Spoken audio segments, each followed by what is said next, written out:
I will just kick off and say hello and welcome. I am Christina Baldwin, the artistic director at the Jungle Theater, and I'm so very happy to have joining us today, Lily Tung Crystal. Why don't you pop on? Hi, everybody. Thanks so much for joining us. And I'm also super excited to be here and to be in conversation with Christina and Carly. I'm the artistic director of Theater Moo, and I'm the director of Cambodian Rock Band, and really psyched to be here. Great. And then I am Carly Guda, marketing manager of the Jungle Theater, and I'll just be the one asking the questions. So with that, jumping right into it, with Cambodian Rock Band originally being planned to be part of the theater's 2019-20 seasons, so much of the world has changed in recent years, including artistic leadership. Can you two explain how the project has grown to embrace these changes, as well as why Lauren's words really have kept their relevance today? Lily, I would inquire of you, because we both had wonderful predecessors who planted some seeds of an amazing show for us to enjoy. But I would love to hear from you, because you've taken your role at Theater Moo to such inspiring levels, and just as a fellow new leader here in town, I'm always inspired by what Theater Moo does. So that is one little preamble I'll put in there, that this is on a bucket list for me to be able to work with such a great company. And so I'll pass that over to you, Lily. Thanks so much, Christina. That's so sweet for you to say. And oh gosh, I'm really honored for you to say that you just said that. We're also, super honored to be co-producing with Jungle and with you. And I feel like you've also been super inspiring to me personally. And as Christina said, like the production was going to be for the 2019-2020 season. And the groundwork was laid by Christina's predecessor, Sarah Rasmussen, and then my managing director at the time, before I arrived at Moo, was Shannon Fitzgerald. And then they forged the partnership to do this show together. And in many ways, what I heard when I was thrilled when I got to Moo that this was the season that I was going to inherit, because I love this show and I love Lauren. And Lauren and I go way back to days in the Bay Area where we did theater together, 10, 12 years ago in the Bay Area. You have a relationship predating this. This is fabulous. Yeah. I founded a theater company in San Francisco that was an Asian American theater company. In our launching production, we produced one act by Lauren Yee, along with a few other one acts. And it was called Over the Asian Airwaves. And so I've known Lauren since, I think that was 2010. So a while now. And we've just been in touch through the years, and over the pandemic played virtual games together with a group of Asian American artists and theater artists. So I was thrilled when I got to Moo and heard that we were doing Cambodian Rock Band. And it was also, part of the work done by our artistic advisory committee who led Moo before I arrived in 2019. And so, but from what I heard the story, in many ways, this was kind of the perfect partnership. And what I heard was that neither one of us, neither Theater Moo nor the Jungle, could have done it without each other. And which is always I think the beginnings of a perfect partnership, right? Yes. Because Moo has always been a home for Lauren. When under Rick Shiomi's artistic director leadership, he was also one of our co-founders. He gave Lauren her first world premiere of Ching Chong Chinaman, which is one of her early pieces that I think happened in 2008 or 2009. And so Lauren has always considered Theater Moo one of her homes, or one of her artistic homes. And Lauren also had a relationship with Jungle and Sarah in particular, because they got their MFAs at the same school. And so And so I think like there was a trust there in the work. Like Lauren had a trust in the work at Jungle and also a trust in the work at Moo. And so it seemed like a good space for Lauren to entrust her beloved piece. And I say beloved because it really, I think it's a very important work for her, as well as of the people who created it with her. And it's a beloved piece for the Asian American community. And I think the national theater community at large. Lauren is one of the most produced playwrights in the country, like one of the top 2 most produced playwrights in the country. And so the 2 Laurens, Lauren Gunderson and Lauren. Right. Yeah. I know both of them from the Bay friends with both. Yeah. Which how lucky am I?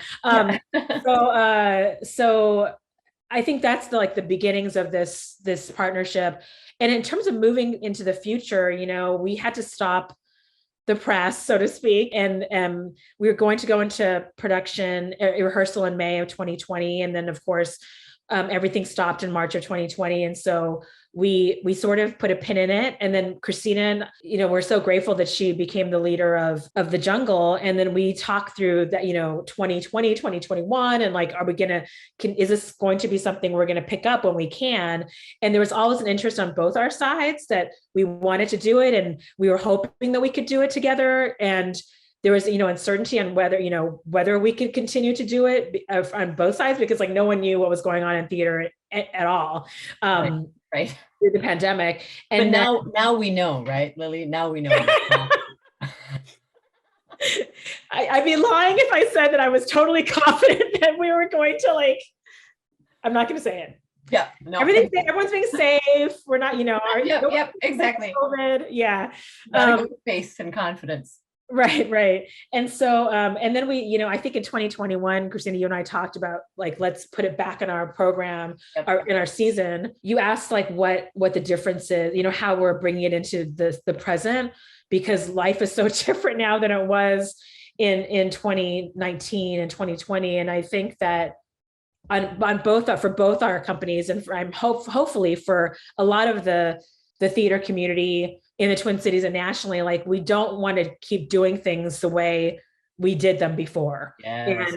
And, there's a long history of trauma and traumatic behavior, within the theater industry.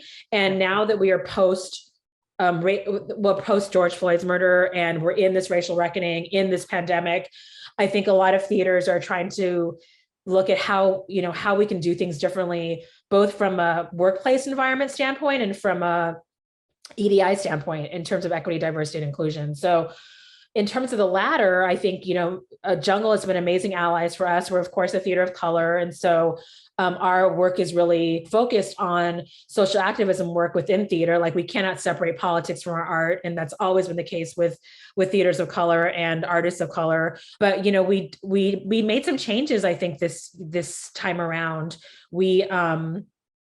Our cast is the same, or no, actually our cast is mostly the same, but we had new people come in the cast. But I think our design team is larger and includes more Asian American designers, so that the majority of our design team is Asian American, which was really important to us at Moo, and I think really important to Jungle that the voice, because we believe that the best people to tell those stories, tell Asian American stories, are Asian American artists, both on stage and behind and backstage.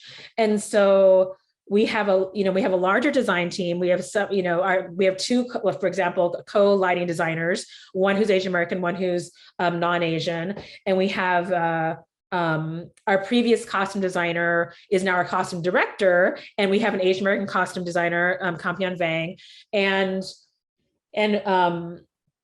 And so we have some assistant designers in the room who are also Asian American, and our stage management intern. We have a dramaturgy fellow and a dramaturgy advisor who are both Asian American.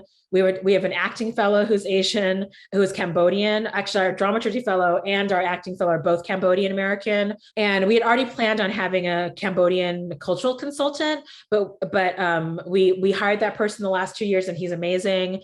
And so I think some change is that we're really, trying to walk the talk in terms of being more equitable and inclusive in our hiring. And I think also, Jungle's done this I think, longer than we have, because you've been in person longer than we have. But Moo is also doing the things that we need to do to really lean into a positive workplace environment, and having 5-day work weeks, not doing 10 of 12s, which are the long tech days that have been traditionally done in the theater industry. Like, people work 10 hours out of a 12-hour day, and now we're not doing that anymore. We're keeping it at a 9.5 hour or 8.5 hour day. The other thing that we're doing is that, because there's instances of trauma and genocide in this play, that we are trying to take care of our company and offering them resources for their mental health. They need to talk to somebody, because as actors and artists, and I'm not sure if people who aren't in the industry realize, but by embodying these characters who go through trauma, it can be traumatizing and difficult for actors and artists to really live in that work that is so challenging and so tragic. And so we're trying to take care of our artists by offering them, putting them in touch with, mental health services. And we also partner with a couple Asian American mental health experts and a therapist who we're also making available to some of our company, especially the actors in the room who are doing this work like day in, day out, 5 days a week. We also, I think, we're taking care of our audiences. We're doing some dramaturgy in the Jungle lobby, and just, having information about the history of Cambodia and the Cambodian rock bands and Cambodian genocide. And so that those resources are in the lobby space for our audiences, and we're also having a quiet space in the lobby for audience members who may need to leave the show and take care of themselves if it's, if the trauma is too intense, or brings up a lot of our community, because they're refugees or immigrants, have experienced PTSD from their journeys to America. And so we just want to take care of them. If they are kind enough to come see our show, that they can also disengage if they need to in a quiet space in the lobby that's safe for them to go to, and then return to the show if they want to. Having said all that, though, I also don't want to make it sound like this show is all tragedy and Right. I mean, it discusses a very tragic moment in history, but the beautiful thing about this play is that what Lauren has done, which is so remarkable and so stupendous, is that she's taken the tragedy of the Cambodian genocide and paired it with the beauty of art and music. And so she really captures the entirety of the human experience, and that it is both tragic and there's tragedy and grief, and there's also joy and resilience of the human spirit that happens through the embracing of art and the embracing of music and theater, and the human experience of survival. So I too much. I've said so much. Not at all, really. I think this is all really important, and what you're doing too is you're touching on something that I think is really hard to explain to folks, in that the work of theater is forever changed and should be forever changed. But I also love that theater movement is a change maker in all of this, and the Jungle Theater is trying to also, follow along in those same steps to attend to the person who's doing the work, not just the work itself. And of course, the work is being held to a high standard. But again, like, what is that standard? Let's talk, like, that's a whole different podcast, Lily, about about that. But what we're talking about is, who are these people in this work, and who are the people who are in that room? And I think we've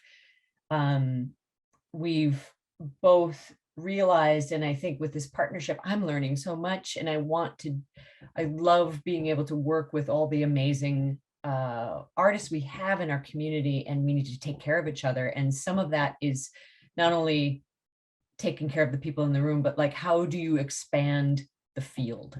And in that, is it in giving more opportunity and giving people more transparency with how things work? And to your point too, in talking about adjusting work calls and taking care of the emotional side, because in a piece like this, there's amazing rock music by Dave in it that you can hear and think that's the whole tenor of the piece. And when it's done beautifully, I've heard these and seen these great actors that you have turning out some really amazing performances about some really traumatic events. But there's still this buoyancy to it that the cost is oftentimes on those people who are doing it, because that's a big thing to have to be able to pull that off. And they do, but it's in your talking. I love what you're talking about, which I think a lot of you, an average audience member wouldn't see, probably couldn't see, because we have such great performers and people around this to make this a story that holds itself together with all of the pain, with all of the art, with the joy, with the humor and the darkness and the music. So it's hard when something is so 3D like that. It's hard to impart the fact that there's a lot of care that has to go into it behind the scenes. And I'm so glad that you touch on that. So looking at the audience members, we've given them such a great look behind the curtain to all the thought that goes into making a show. What is, if you had to bring it down to one thing that you hope the audience will take away from this production of Cambodian Rock Band, what would that be? Well, I hate to defer again to Lily, but since she is the director of this show, I do feel like I'll just, I mean, I would say the things that anyone might say, and it has been said in different interviews, say with like Lauren Yee. And what I love in this is that this isn't a play about victimhood, and it's not a play about I don't know, just that voyeuristic trauma, but this is a play about such survival and resiliency and what we do out of love and how messy it gets and what you have to tell yourself to get through a day sometimes. And I feel like I've always had a very love-hate relationship with musical theater in my life. And this play epitomizes to me this joy of seeing music when it has its little claws bared and it attaches to the drama of a piece and enhances it. And it's neither side is having to give anything up for the other. So I would just say that as a person who's not in the room every day, but I would love to hear from Lily. Yeah, I think Christina, you got it spot on. Can I use that in my director's note? You bet. No, I think that Christina is totally right. Like both the text and the music really work together, and neither is more important than the other.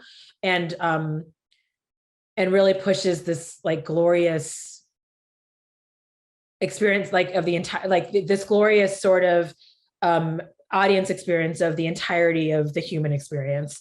I think that there are a couple of things I'll say about the audiences. I think we're in some ways we're talking about, of course, the larger Twin Cities audience, and we're also talking about the mainstream audience and like our audiences, the Asian American audiences, and I think, and specifically the Cambodian audiences. So, I think in our work as a theater company and my work personally as a director, I'm always interested in truth and authenticity. And so, for us, like the path to universality of storytelling is through specificity. And so what I want it to be as, because it's a Cambodian story, we want to respect what that reality is for the Cambodian experience. And so I hope that we have been, we've honored that experience. for our Cambodian community. I hope that the Cambodian community will come or the Asian American community at large, our Asian American audiences will come and see themselves on stage and see their stories on stage. And I and I hope for our, mainstream audiences or our non-Asian audiences that if we've done our job, this story is this play is so engaging and rich that if we've done our jobs, then I feel like non-Asian audiences can also see themselves in the story in terms of the story of love, the story of joy and human resilience and trauma to a certain extent. Because again, only when we're telling the stories of Asian American characters that are rich and not generalized, not stereotyped, but that we're presenting complicated characters with complicated narratives and that are deep in their depiction of these characters, that only through that can we start empathizing when the universality happens, when all audiences can empathize with these stories and see themselves in these stories. So I hope that's what the audience is getting. I also want to speak a little bit to your question, Carly, about, why is this story relevant today? And I think for us as a community and a theater company, there's been as most of us know, there's been a rise in anti-Asian violence in the last few years. I mean, anti-Asian violence has occurred throughout the history of Asians in America, but there's been an uptick in the last few years, and 70% of those have been against Asian American women, actually. But we believe that the one reason for the rise of anti-Asian violence is because not enough Asian American stories are told.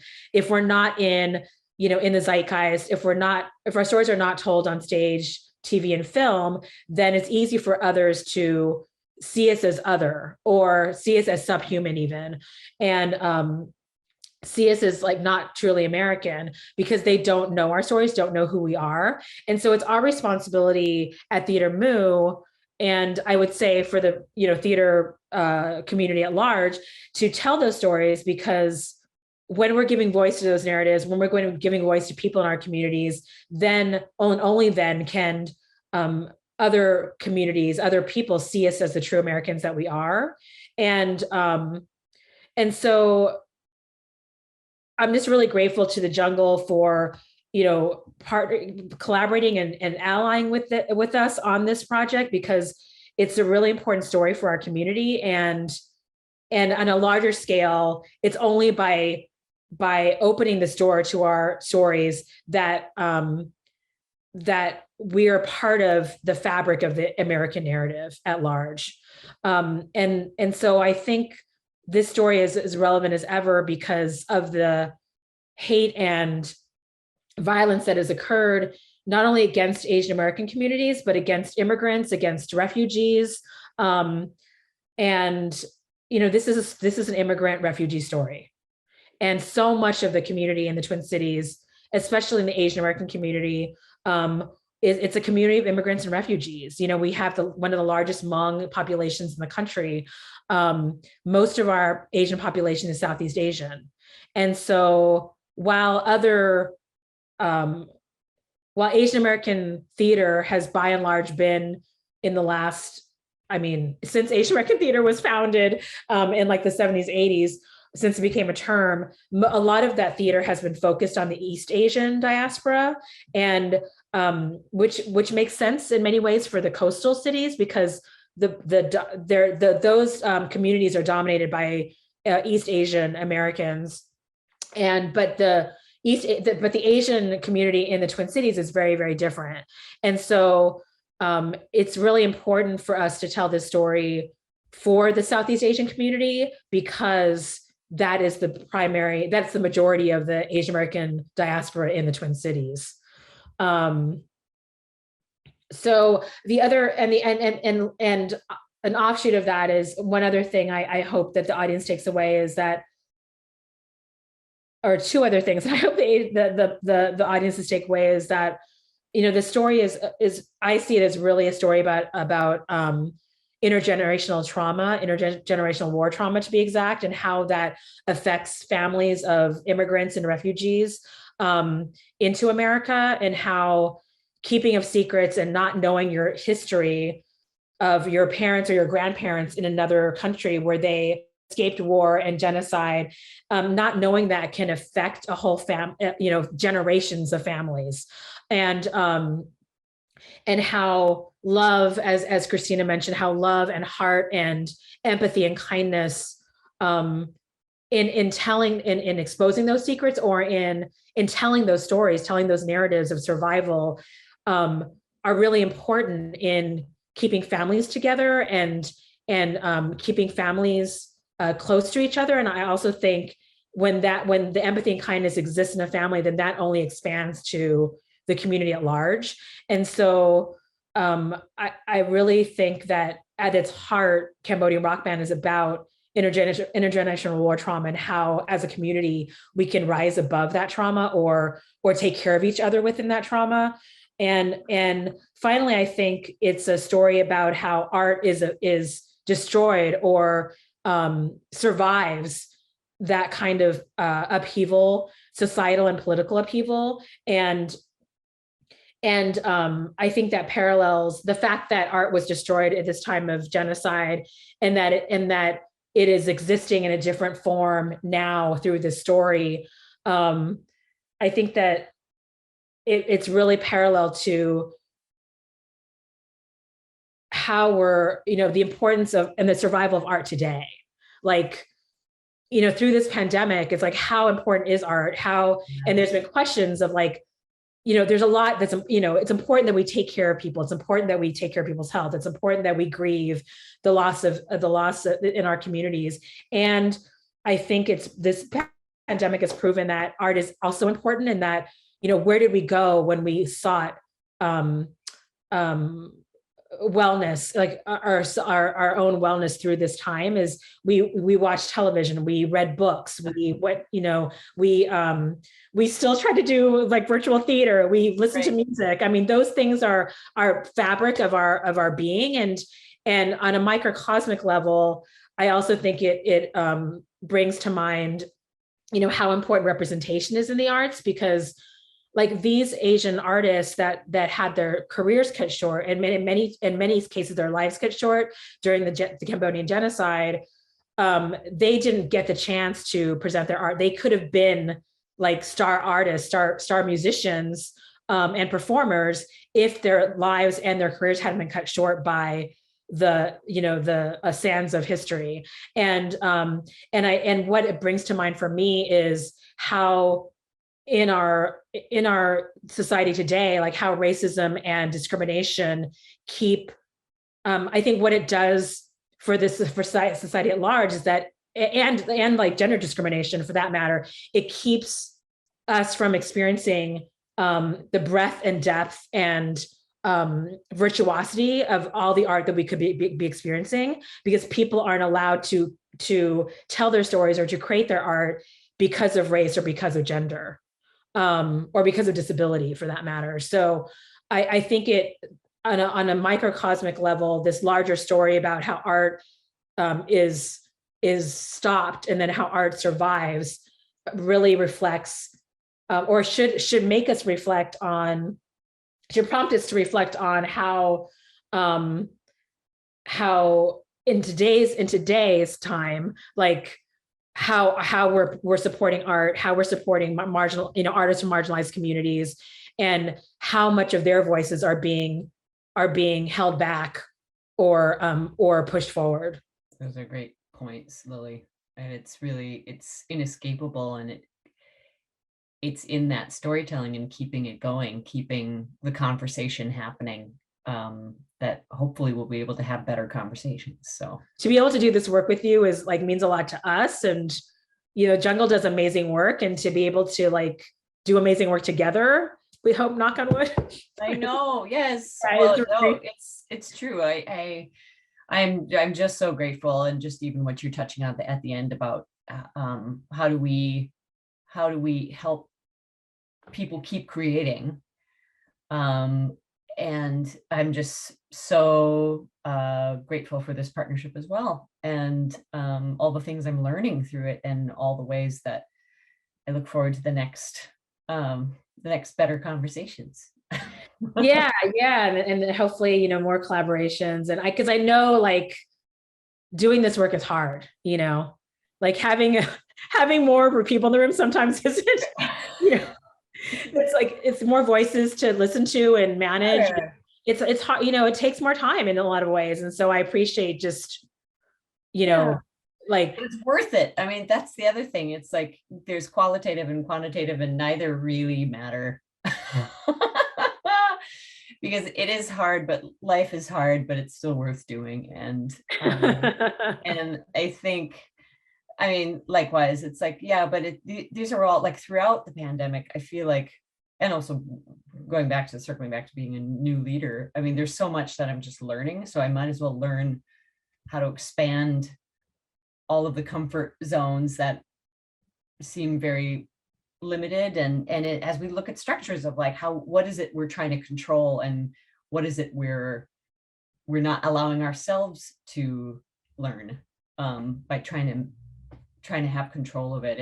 It's I mean, you know, you've been a collaborative person for your life, and it just leads to better things, so that's great. Thank you both, Christina and Lily, for joining us today.